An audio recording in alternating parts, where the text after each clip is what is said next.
День Победы, как он был от нас далек, как в костре потухшем таял уголек. Были версты, обгорелые в пыли, этот день мы приближали, как могли. Этот день Победы порохом пропал. Benim yanıma yattı, battı, savaşı attı düşmanlarına.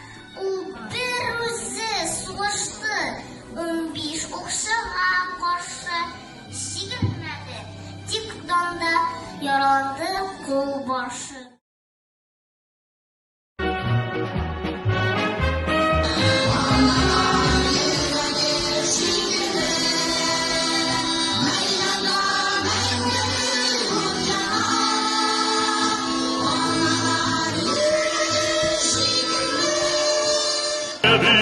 День Победы!